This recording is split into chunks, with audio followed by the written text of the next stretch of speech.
ఇక హైడ్రాకు ఇప్పుడు అధికారాలు లేవు, అతి త్వరలో ఆర్డినెన్స్. ప్రస్తుతం గ్రౌండ్ వర్క్ నడుస్తోంది. 6 వారాల తర్వాత చట్టబద్ధత. అక్టోబర్లో హైడ్రాకు విశేష అధికారాలు. కమిషనర్ రంగనాథ్ సంచలన వ్యాఖ్యలు. మరి లేనప్పుడు నువ్వు ఎట్ట గులగొట్టినావు సార్? ఏ రకంగా గులగొట్టావు? ఏ రకంగా గులగొట్టినావు? హైడ్రా మీద ఒక డ్రామా. నీ హైడ్రా పెట్టినటువంటి రేవంత్ రెడ్డి పదవే ఉంటుందో పీక్తుందో అర్థమైతే లేదు. రేపు మాపు ఇప్పుడు చెప్పినా కదా, నీ హైడ్రా రంగనాథ్ పోయి రేవంత్ రెడ్డిని ఏదో లేపు చూపిస్తాడు అనుకుంటే రేవంత్ రెడ్డి పదవికే ఎసరు తెచ్చేటువంటి పరిస్థితి కనపడతా ఉంది. హైడ్రా పేరు చెప్తే ఇప్పుడు రేవంత్కి డర్ అంటుందంట. హైడ్రా అనే పేరు చెప్పగానే రేవంత్ రెడ్డికి డర్ అనేటువంటి పదం వినపడుతుందంట. అంత డర్ అవుతుంది. సో కాబట్టి చాలా వ్యవహారం నడుస్తూ ఉంది. హైడ్రా తేవడమే పులి బోన్లో ఇరికిపోయాడు.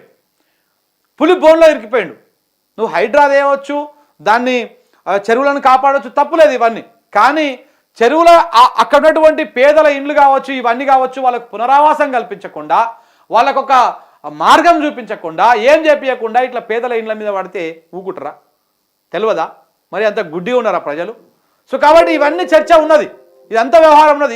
ఇది మర్పించడానికే, ఈ హైడ్రాను మర్పించడానికి, దీన్ని మర్పించడానికే ఇప్పుడు తెలంగాణ ఆంధ్ర పంచాయతీ అరకపూడి గాంధీని కౌశిక్ రెడ్డి ఇంటి మీదకి పంపించడం, ఇవన్నీ వ్యవహారం నడుస్తూ ఉంది.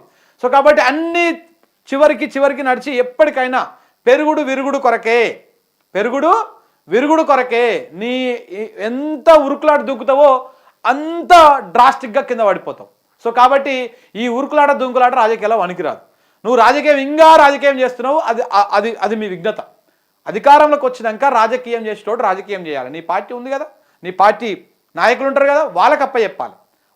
చెప్పడం ముఖ్యమంత్రి కూర్చొని ఈ ఎమ్మెల్యేని గుందుకొద్దాం, ఆ ఎమ్మెల్యేని గుందు, మరి రాష్ట్రాన్ని ఎవడు పాలిస్తాడు? రాష్ట్ర బాబోగులు ఎవడు చూసుకుంటాడు?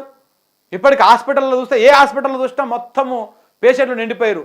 తెలంగాణకు మొత్తం సుస్థి చేసింది